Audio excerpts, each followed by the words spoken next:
점 찍은 사람은 그렇게 많이 괴롭히진 않았지만 썩 잘했다고 볼 수 없는 사도세자의 부인과 사도세자의 생모도 사도세자가 죽는데 많은 부인할 수 없는 그런 영향을 끼쳤죠. 그랬는데 이 은신군은 사도세자의 아들인데 사실은 양자를 갖다 했죠. 은신군이 어디로? 숙종의 세 아들, 이게 다 잊어먹었을 거야 지금. 경종, 영조는 다 왕이 됐는데 왕이 안 된 연령군에 대를 내려갔는데 은신군이 여기 붙었거든요. 그랬는데 이 남영군, 흥선대원군, 고종으로 내려오는 이쪽 라인 사람들은 은신군이 이쪽 양자인 걸 인정 안 하고 사도세자 아들인 걸 주장하는 거예요. 그래서 사도세자 아들로 인정받기를 원하는 거예요. 따지고 보면 정순원 이후 철고수는 전부 사도세자의 슬하예요. 그렇게 죽은 사도세자의 정순헌, 철고순, 조선왕조 끝. 이렇게. 그 위치에 영조가 있습니다. 영조의 스토리를 제가 그냥 옛날 얘기 듣듯이 가만히 들어보세요. 숙종이 장희빈의 아들 경종 보니까 부실해. 오래 살 것 같지도 않아. 장희빈이 또 못된 짓 하고 갔잖아. 씨도 못 받을 것 같아. 그래서 대신을 불러서 세자가 아무래도 자신이 없으니 그 후사는 연인군으로 하라. 이미 숙종이 살아서 정해줬어요. 후사로 결정을 했어. 그러다 보니까 관료들이 둘로 나눠져. 형을 쫓아가는 형당, 이게 소론이야. 동생을 쫓아가는 제당, 노론이야. 노론. 동생이 연인군이에요. 그런 와중에 영조가 험난하게 왕위에 올라가는데, 자, 그렇게 놓고 숙종이 죽었어. 경종이 일단 임금이 됐죠. 그런데 경종은 아주 병석에 있는 거예요. 바로 이 노론, 동생을 미는 노론이 경종한테 압력을 넣는 거야. 뭐야? 동생을 세제로 임명을 해라. 세제가 되면 이미 왕이 계승권자라는 선언이거든요. 물론 연인군은 막 아니다, 내가 그렇게 하면 안 된다 그래. 물론 그렇게 해야 돼요. 그렇게 하면 좋지 이러면 안 되거든요. 그래서 막 절대 안 된다고 막 하는데 결국 그 고집을 못 꺾고 세제로 책봉이 됩니다. 근데 여기서 그치지 않고 한 발 더 나가는 거예요. 지금 임금이 몸이 편치 못하니 세제가 대리청정을 하게 해라. 이제 정권을 내놓으라는 거야 사실상. 그러다가 갑론을박을 해요. 그 소론에서 너무 지나치다 막 그렇게 얘기를 해요. 연인군도 막 사양을 해. 이게 진도가 너무 나간 거야. 너무 나가다 보니까 다시 수세에 몰려서 소론이 다시 공세로 나와서 노론의 사대신이 사형을 당했다 그랬죠. 노론 사대신. 이때부터 연인군, 영조가 공경에 빠져요. 소론들한테. 그때 도와준 게 바로 숙종의 셋째 부인 인원왕이에요. 그래서 영조가 임금이 되고 인원왕을 잘 모셔놨다 그랬죠. 숙종보다 상석에 모셨어. 이때 야사에 세제 빈이 누가 연인군 부인, 영조 부인이 경종, 이복형, 장희빈 아들, 현재 왕을 독살했다는 야사가 있어요. 뭘로? 미남계를 써서 경종 비수발을 되는 궁녀를 미남이 허물어뜨려가지고 계속 이걸 먹이라 그래서 그걸 먹고 죽었다는 설이 있어요.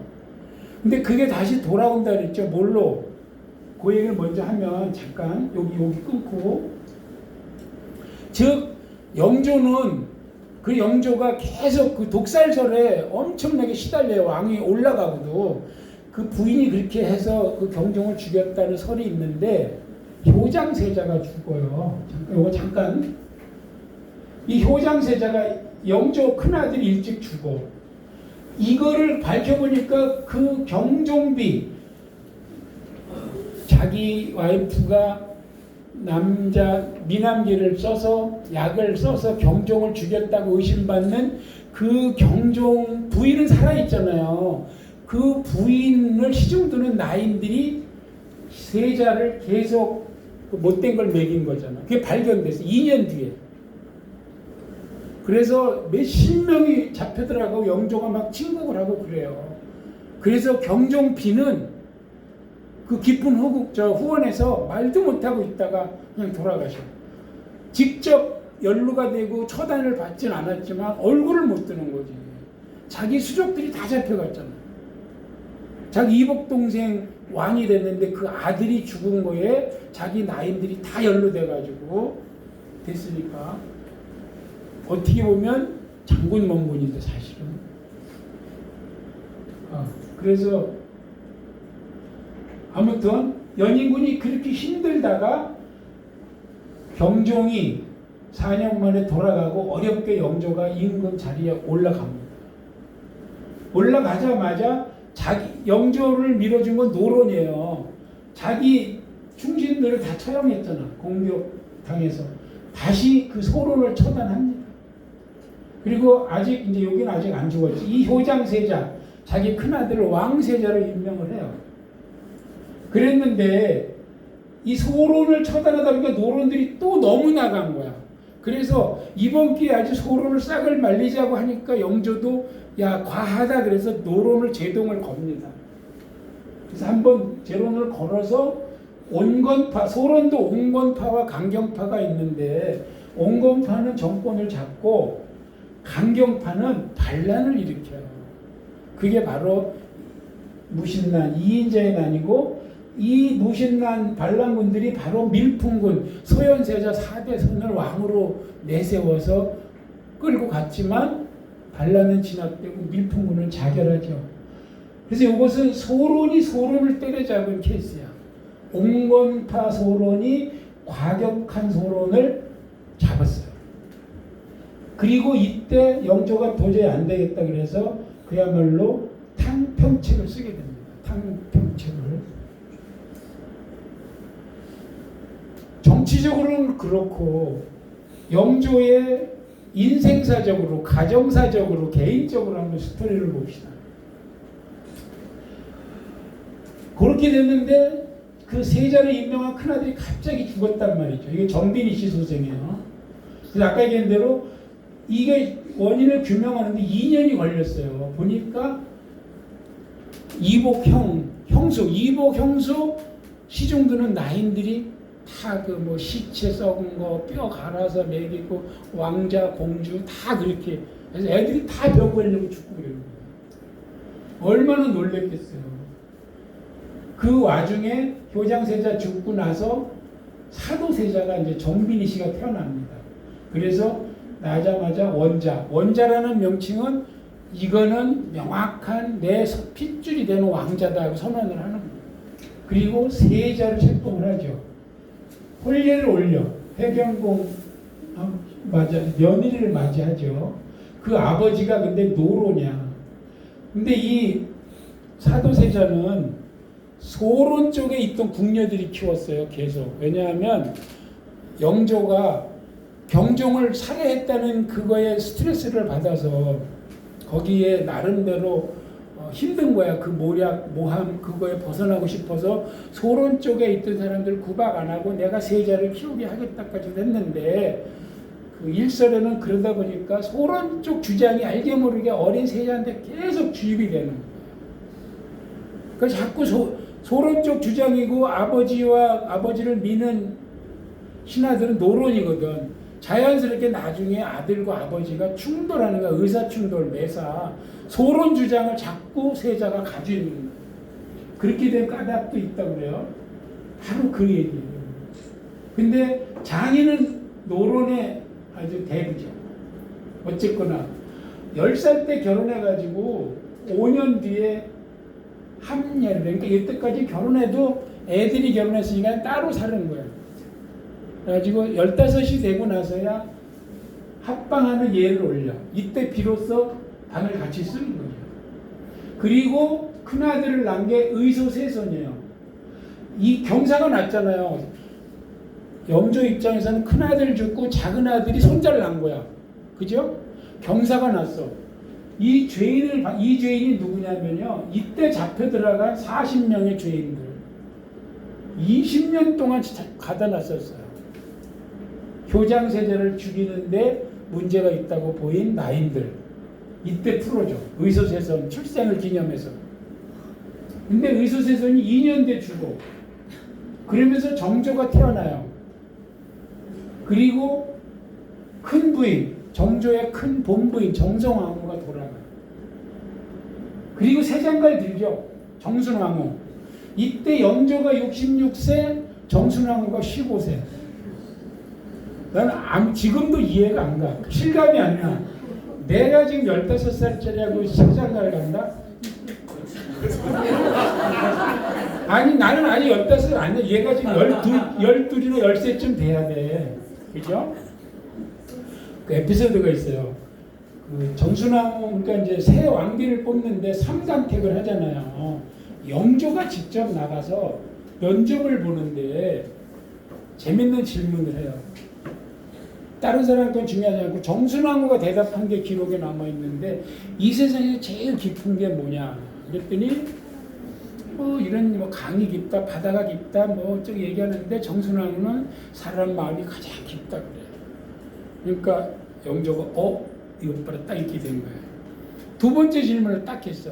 가장 아름다운 꽃이 무엇인고 했더니 다 이꽃 저꽃 막 얘기하는데 정순왕후는 분명히 이쁘고 아름다운 꽃이 많이 있지만 자기가 볼 때는 온 백성을 따뜻하게 해주는 목화꽃이 제일 이쁩니다. 그 영조가 그래 너다. 그래서 간택이 됐다는 그런 재밌는 얘기도 있는데 정순왕후 만만치 않다는 거예요. 근데 15인데 그래서 궁에 들어가서 이제 왕비로서의 필요한 예를 들어서 옷을 맞춰야 되니까 옷을 재는 거야 궁녀가. 그 재고 뒤를 재게 좀 도십시오. 그러니까 네가 돌아오면 되지 내가 왜 도냐. 네가 돌아 정도로 또 그렇게 만만치 않았다는. 그래서 궁녀들 간에 야 함부로 하지 마라. 그 와중에 드디어 사도세자는 평안도 지방 막 유람 다니고 몰래 그것이 또 나중에 문제가 됐죠.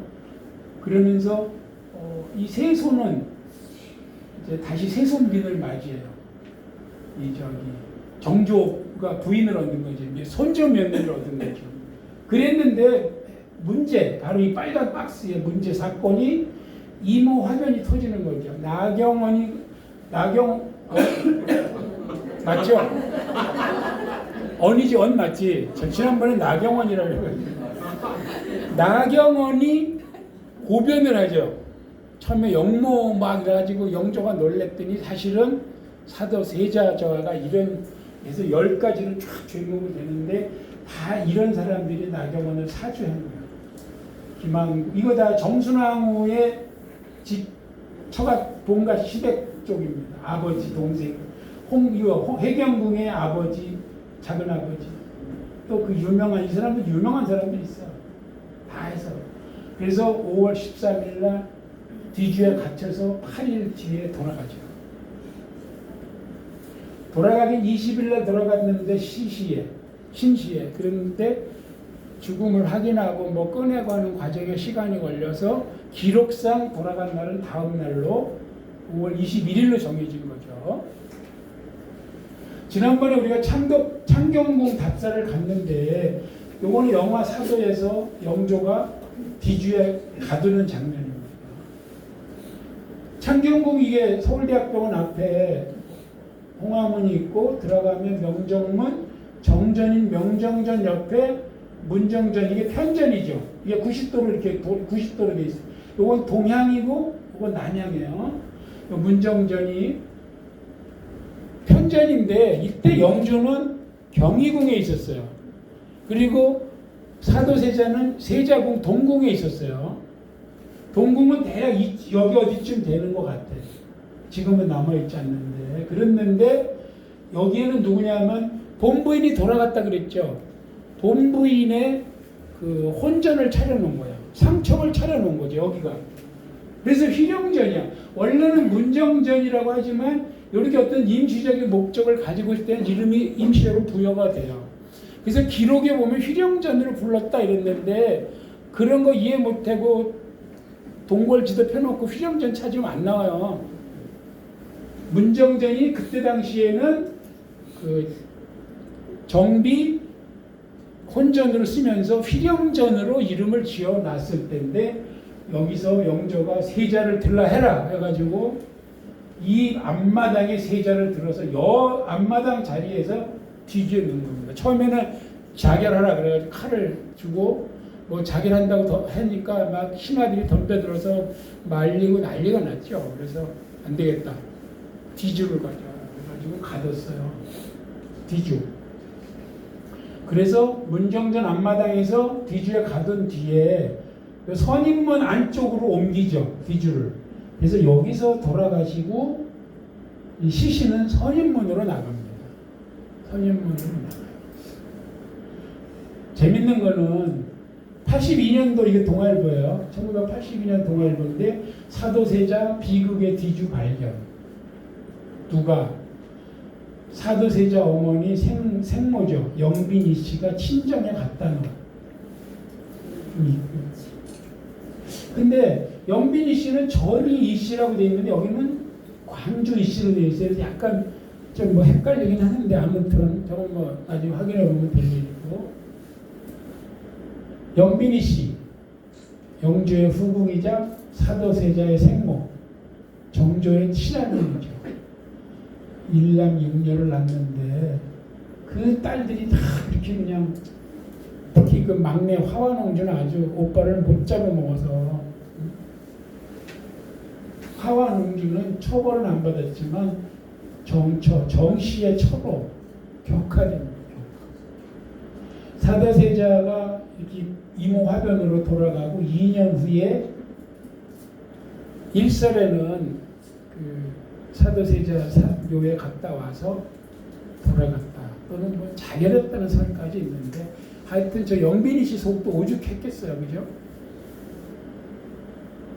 그래서 묘는 영빈이 씨도 묘는 의열궁, 의열원, 의열묘 막 이렇게 바뀌다가 정조 때 손자가 왕이 되고는 선의묘, 고종 때 수경원. 이게 지금 연세대학교 안에 있어요. 연세대학교 들어가서 오른쪽에. 그걸 70년대 서원흥으로 옮겨가면서 경자각은 놓고 갔어요. 그래서 지금 서원흥에 있는 수경원은 묘만 있고 정자각하고 그 저기는 지금 연세대학교 앞에 있어요. 그냥 지금도. 나중에 연세대학교 앞에 답사할 겁니다. 그리고 이제 사당묘, 사당은 의열궁, 의열묘 했다가 정조 때 선의궁으로 올려서 육상궁으로 들어가죠. 지금 7궁으로 들어가죠. 그리고 거기서 수민박씨, 정조의 후궁이죠. 그 합사를 해서 같이 두 개의 궁, 시어머니와 며느리가 같은 그 사당을 쓰게 해놨는데 이 옛날 선의궁은 지금 남아 있어요. 어디에? 맹하학교 뒤에 남아 있어요. 효자동. 거기도 나중에 제가 효자동 답사하게 되면 가서 보여드릴 거예요.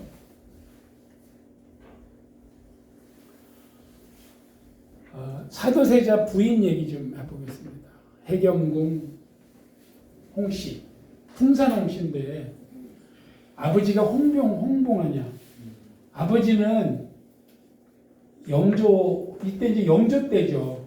나중에는 사돈이 된 건데 이때는 아직 결혼 전이니까 성균관에서 출석일수가 부족해가지고 자격정지 당하고 5년 동안. 그 홍봉안의 둘째 딸인데 이쪽 집안 홍씨가 선조의 딸의 후손이라 그랬죠. 선조 딸 누구야? 그 임목대비 딸, 선조의 임목대비 딸 정명공주, 글씨 크게 큰 글씨 쓴 정명공주. 그래서 덕수궁에 유폐됐다가 엄마와 딸이 같이 유폐됐다가 인조 반정으로 구해내면서 인조가 자기가 반정을 일으킨 걸 정당화해야 되니까 임목대비하고 정명공주한테 잘해줬다 그랬죠. 그 정명공주가 홍기를 놓치고 있다가 뒤늦게 시집을 홍씨 집안으로 갔어요. 그 후손이 바로 이 홍씨야. 그래서 일명 해경궁 홍씨는 공주의 후손이에요. 아시겠죠? 만만한 집안이 아니야, 기본적으로. 아무튼 그렇게 했다가 사도세자가 관례를 된 기념으로 성균관에서 특별 고시를 받는데 홍봉안이 이때는 떨어졌어요. 그랬다가 10살 때 그 다음 해에 세자 빈이 됐죠. 그랬더니 갑자기 홍봉안이가 과거에 합격을 했는 거예요. 그래가지고 승승장구의 출세를 시작을 해요. 이 조사를 해봐야 될 것 같은데 제 관련 자료가 하나도 안 남아 있습니다. 그래서 아까 이들이 10살에 결혼식 올리고 15세에 비로소 합방이 되는 거죠. 이 해에 또 영조가 뭐 왕위를 선의한다 해서 난리가 나요. 신혼 재미를 봐야 되는데 저기 문제가 생긴 거지. 그리고 아까 얘기한 대로 큰아들을 낳고 큰아들이 2년 만에 죽으면서 작은아들 정조가 태어났죠. 그리고 그 불행한 일, 이모 화변, 사도세자가 기지에 못 박혀서 28에 돌아갈 때 정조가 11살. 만 10살 우리나라로 11살짜리가 다 지켜본 거야. 할아버지 우리 아비를 살려주소서 하고 세손이 막 뛰어들어왔잖아요. 이때 남편이 이렇게 죽고 나니까 해경궁 홍씨는 출궁, 궁에서 내쫓겼다고 말이죠. 나갔다가 다시 복권이 들어와요. 그러면서 이때 해빈이라는 호를 받아. 그때 빈이니까. 그리고 2년 뒤에 사도세자 생모가 돌아간다 그랬죠. 그리고 나서 사도세자의 둘째 아들 정조를 이 큰아들 효장세자로 갖다 붙여요. 사도세자를 붙이면 안 되잖아. 역모로 처담을 했는데 그 아들이 왕이 되면 안 되잖아요. 그래서 정조가 효장세자의 아들이 돼. 법적으로. 해경궁 입장에서는 아들을 빼앗겼다고 볼 수도 있죠. 옛날에 인수대비도 막 맨날 그 자기 성종이 그 작은 엄마한테 가서 작은 엄마가 법적 엄마가 되니까 맨날 문안 인사하고 어쨌거나 그런 와중에 그 아들 정조가 즉위를 하죠. 그리고 을묘년에 그 유명한 회갑, 엄마 회갑에 아버지도 회갑이라 그랬죠. 동갑이야. 둘이 동갑이기 때문에 을묘 원행 비로소 아들 정조가 엄마를 모시고 화성까지 가서 거기 누가 있어요? 자기 아버지를 옮겨 모셨잖아. 육릉. 그때는 육릉은 아니지만 거기 엄마가 가보게 해놓은 거야. 대단한 거야. 그때는 현릉원이야. 그리고 정조가 그때 아버지는 장원세자로 사도가 아니고 엄마는 해경궁으로 호를 올리죠. 이 환갑이 되던 해경궁이 무슨 책을 써요? 한중록을 써요. 근데 한중록이 우리가 한자로 안 보면 한이 맺힌 무슨 글인데 그게 아니고 한가할 한자예요. 내가 환갑도 되고 한가해서 쓰는 거야. 말뜻만 보면 그래요. 그리고 정조가 사망해요. 지금 주인공이 해경궁 얘기하는 겁니다. 해경궁 살아있는데 아들이 먼저 죽어요.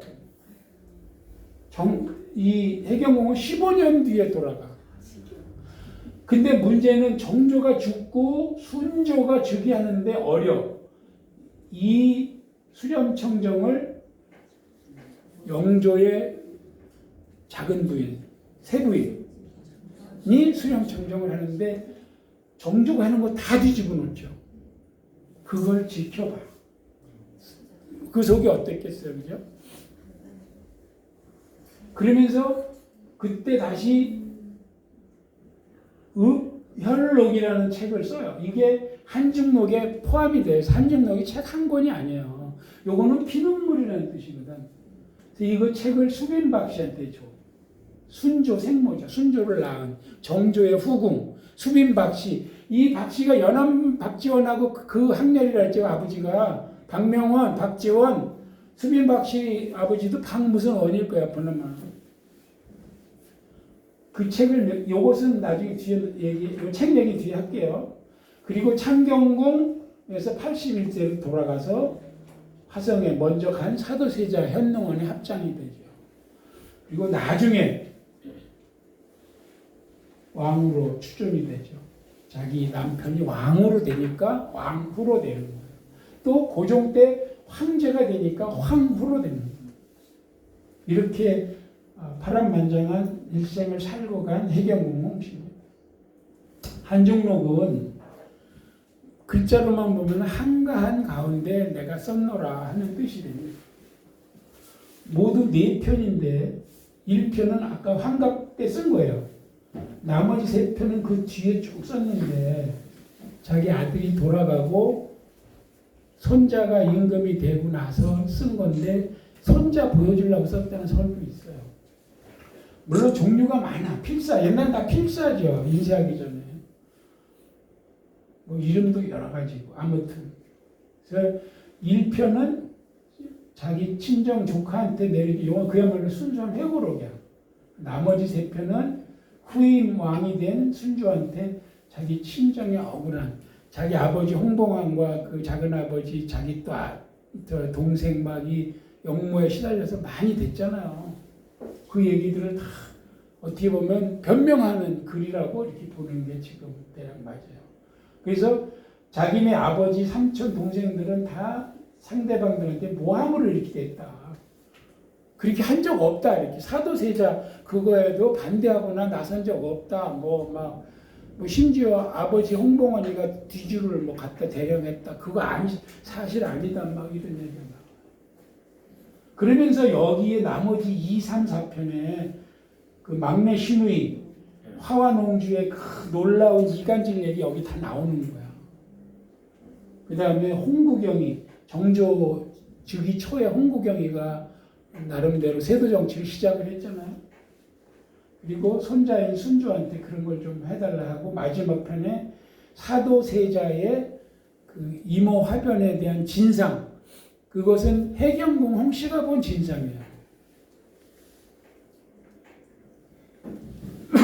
거기에 이렇게 나옵니다. 이거 읽어만 봅시다. 선왕조. 선왕조는 누구야? 아니. 경종.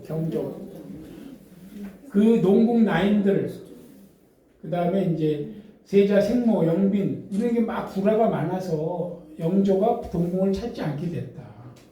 그리고 영조가 12딸 중에 5딸이 일찍 죽고 7딸이 컸지만 7딸도 몇 번 죽었다 그랬죠. 그래서 막 자기 딸 문상 가서 밤새고 딸 염하는 것도 왕이 지켜보고 신하들이 그렇게 안 됩니다 해도 그냥 밤을 새고 했다고 그 충격을 받은 거야. 하평공주 죽음으로. 그래서 비탄과 시리에 빠져서 세자한테는 무관심이 졌고 세자는 그 사이 공부를 안 하고 무예만 즐겼다. 영조가 세자한테 대리 정정을 시켰는데도 성격 차이가 많아서 점점 더 세자를 미워하고 영조가 세자는 또 아버지가 무서워서 공포증과 강박에 걸리고 마침내 살인을 저지르고 방탕한 생활을 했는데 그날 5월 나경원이 고변하고 생모 영빈이 처단하소서 그랬거든. 왕은 세자를 뒤주에 가두고 9일 만에 목숨이 끊어지게 하였다. 해경궁은 영조가 세자를 처분한 것은 부득이한 일이고 뒤주도 영조가 생각해낸 거지 자기 아버지 홍봉원이가 한 거 아니야. 그런 말이 막 나오니까 계속 그 친정을 변명하는 거예요. 그래서 나름대로 그 이모 화변 자기 남편이 죽는 과정에 대한 해경궁이 본 입장에서의 글이 한중록 마지막 편에 나왔다는 얘기죠. 재밌는 얘기가 또 하나 있는데 사도세자가 그렇게 뒤주에 갇혀 죽을 때 지밀 라인이 근처에서 이제 시중 두는 그 말단 궁녀 라인이죠. 열 몇 살 때 들어와가지고 한 2년 됐는데 딱 이모 화변이 겪은 거예요. 그 자기가 모시던 사도세자가 그리 죽은 걸 본 거야. 어린 그 궁녀가. 그래서 충격을 받고 나가서 그때부터 세수도 안 하고 빗질도 안 하고 아무것도 안 먹고 이모가 이걸 추천해서 들어왔는데 그 이모가 막 강제를 먹이고 방에서 대소변도 안 나가는 거예요. 그냥 아예 폐인이 돼버린 거예요. 그렇게 20년이 흘러갔대요. 이웃들한테 막 소문이 나고 여기 집이 효자동 그 부근이야. 대략 그쪽에 궁궐에 출퇴하는 사람들이 많이 살거든요. 다시 10년이 흘러서 이 나인 암흑의 이 씨에 대해서 소문이 정조의 귀에까지 들어가서 정조가 큰 상궁 나가서 좀 살펴보고 오느라 무슨 일이냐 이게. 그랬더니 이게 자기가 모시던 사도세자가 그래서 충격받아 세상을 등진 거잖아. 영조가 보면 대단한 거예요, 그죠? 충신이지, 충신. 그래서 이게 정조실록에 나오는 말이에요. 그 뛰어난 충절은 삼강행실에 올려도 부끄러움이 없다. 그래서 과인이 정문을 세워 표창하고 이걸 진작해야 되겠다. 궁녀의 칭호 중에 수칙이라는 가명, 이게 아름다운 이름이죠. 가짜 이름이 아니고 아름다운 이름. 그래서 이 수칙이 돼요. 수칙을 내려줘가지고. 그래서 오늘부터 이 수칙으로 하노라. 그때 비로소 이 여자가 목욕하고 머리 빗고 한복 챙겨 입고 나와서 앉으니까 정부에서 관리들이 나와서 정념은 세워주고 뭐 이렇게 한 전설 같은 얘기가 있어요. 근데 실록에 있으니까 거짓말은 아니죠. 자, 그렇게 해서 이제 영조가 아들 사도세자를 그렇게 하면서 해경궁 홍씨 얘기 지금 이미 정조 얘기 일부 나왔어요. 아직 정조 진도는 안 들어갔지만 사도세자 돌아간 후 얘기를 합시다. 사도세자는 배봉산에 묘를 썼어요. 배봉산은 청량리에 있는 서울시립대 뒷산입니다. 지금 배봉산 뒷산에 가면 사도세자 묘를 썼던 자리라고 팻말이 있어요. 그 묘가 수은묘야. 묘자입니다. 장례할 때 영조가 거기까지 갔다 왔다. 그러면서 사도라는 시호를 내리죠. 그리고 금등이라는 것은 이렇게 나무 끝에 장식이 달린 그런 어떤 궁중 안에서 쓰는 물건인데 거기에 글을 적어 넣기를 손자한테 하는 말이죠. 네 아비 원수가 김상로 그놈이다. 그리고 요거는 묘고 이 묘는 사당. 사당은 사도묘야. 이제 사도 이름이 나왔으니까 요게 북부 수나방이 지금 경복궁 옆에 그쪽이 수나방인데 그때 서울에 50몇 개 방이 있거든요. 무슨 방. 옛날에 뭐 누구는 무슨 방에서 나시고 막 이런 게 다 그때는 동서남북 중앙 5개 구역에 50몇 개 방이 있었거든. 행정구역이. 거기에 있었어요. 처음에 사도묘가. 그랬는데 너무 사치스럽다. 다시 옮겨 지어라 해서 옮겨진 게 요 북부 수나방에서 동부 순교방으로 간 게 지금 서울대병원 자리. 함춘원으로 옮겨서 지은 거예요. 서울대 같이 갔던 사람들 있죠. 그때 옮겨지면서 사도묘가 수은묘로 바뀐 거예요. 그래서 지금 그 수은묘 자리는 지금 보건공사하고 있어요. 산문만 남아있고 뒤에 건물은 하나도 안 남았는데 단이 있어, 단. 단을 깔끔하게 하려고 해요. 서울대병원 정 가운데 있어요, 그게. 요렇게까지는 해놨는데 아들 정조가 임금이 되고 사도세자를 장헌으로 추승, 호를 올리죠. 그리고 수은묘, 사당, 수은묘를 경모궁으로 올립니다. 그래서 지금 가면은 경모궁 터로 돼 있어요. 그랬는데 그게 왜 없어졌느냐? 거기에 모셨던 신이가 종묘로 들어가니까 신이를 모실 필요가 없잖아. 그래서 없어진 거예요. 사당이 없어졌어요. 그리고 이 무덤묘, 가서 이 수은묘, 여기 배봉산에 있는 묘를 원으로, 능원묘잖아요. 묘를 원으로 승격하면서 영우원으로 불렀고, 그 다음에 수원으로 옮겨서 영우원을 현릉원으로, 능으로는 못 올렸어, 정조가. 자기 있을 때 능으로 못 올려. 나중에 고종 때 육릉이 돼요. 현능원이 육릉이 됐어요. 사도세 사후에 이렇게. 재미있는 얘기 있어. 정조가 즉위하고 나서 뭐부터 했겠어요? 아버지 원수부터 갚아야지. 지켜봤잖아. 자기 10살, 11살 나이에 아버지 뒤주에 갇혀 있는 거 막 쫓아가서 울고불고 했잖아요. 홍인환 외할아버지요, 외할아버지. 엄마의 아버지지. 작은 아버지구나. 홍봉환이 외할아버지고 작은 외할아버지 죽여요. 정우경, 화완홍주 막내 고모 양자야, 양자. 신자도 아니고 양자 죽이고, 수기문 씨 네 번째 그 후궁 죽이고, 그 오라비 죽이고, 문성국 모치는 노비로, 김기주, 정선왕후 그쪽 신정. 그 다음에 포도대장 구성목에는 뭐냐, 영조가 뒤주를 지키라고 했더니 뒤주 옆에서 계속 치맥 먹으면서 먹고 싶냐? 좀 줄까? 사도제자한테 특별히 능지처사로 다시다. 그리고 외할아버지 홍봉환이하고 그 아들, 그러니까 삼촌이지, 외삼촌 홍락임, 너 죽이려고 했는데 엄마가 단식 투자하는 거야. 우리 아버지인데 뭐 결국 외할아버지는 못 건드렸다. 살려. 그리고 아버지 태실을 가봉 업그레이드 해줘요. 아버지의 태실을. 이 아버지의 태실이 어디 있었냐? 예천의 명봉사인데, 이 명봉사 스토리가 또 기고만장했지요. 이게 2016년 이전의 사진이야. 이전이라 하면 지금은 이렇지 않다는 얘기죠. 여기 비석이 두 개가 절 마당에 서 있는데, 왼쪽은 문종 태실비야, 오른쪽은 명봉사 사적비야.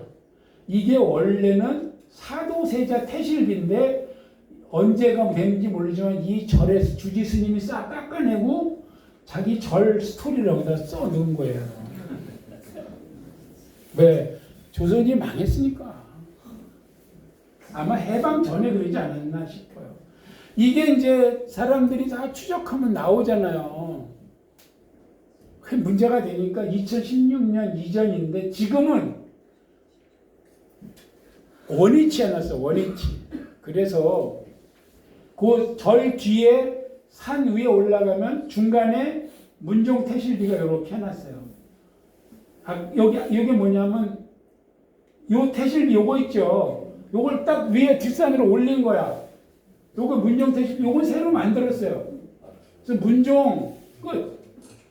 그 위에 사도세자 조금 더 높은 곳에 얘를 못 올리잖아. 다 깎아버렸으니까. 얘만 올린 거야, 얘만. 받침만. 그리고 이거를 새로 깎았어요. 사도세자 이름을 써서. 그게 요거야. 올리고 뒤에 새로 하고. 밑에는 비석은 그대로 쓰고 얘를 새로 했어. 절 사적비는 그냥 남았어. 이거 어지간한 머리로 이해 못해 지금. 어떻게 됐는지. 내가 설명 잘하니까 지금 이해하는 거예요. 너무 복잡해. 진짜로. 어마어마하게 복잡한데 아무튼 이렇게 돼 있어요. 그리고 이 절에 가서 이 태실비 물어보면 잘 대답을 안 해. 올라가 보라 그러고. 더 재미있는 것은 여기에 사도세자 그렇게 되어 있는 게 아니라 경모궁 태실. 경모궁 태실이고요. 곧 명봉사 나오는 길 밑에 절 아래 길 옆에 이상한 바인데 이렇게 뭐 난간을 쳐놨어. 이게 뭐냐? 경북 예천 명봉리에 경모궁 태실, 즉 사도세자 태실의 감역, 무언가 역, 공사를 한 감시, 감독 한 것을 각 돌에다 새긴 거예요. 여기다 새겼어. 그래서 감역, 감독관, 토목, 건축, 누가 다닌다는데 쭉 이런 거 쓰니까 풍계군수 이대영 해가지고 이 사도세자 태실 공사의 그 책임자들하고 이름 이거 다 써놓은 게 여기 있어요. 그래서 태실은 이제 가봉은 아까 얘기한 대로 업그레이드 하는 거니까 정조가 아들이 왕이 되고 나서 아버지 태실을 좀 업그레이드 한 거야. 비석도 올리고 막 이 난간도 돌르고 하면서 그 뒤에 새기기를 걸릉 50년 을사 3월 초파일 세움 건 요걸 해석해 보면 1785년. 그래서 세자에게 태실 가봉을 해본 유일한 경우예요. 원래 가봉 업그레이드는 임금이 되면 왕자 때 모셨던 태실을 임금이 되면 업그레이드 하거든요. 그 가봉은 하는데 세자의 태실을 업그레이드한 경우는 드물다.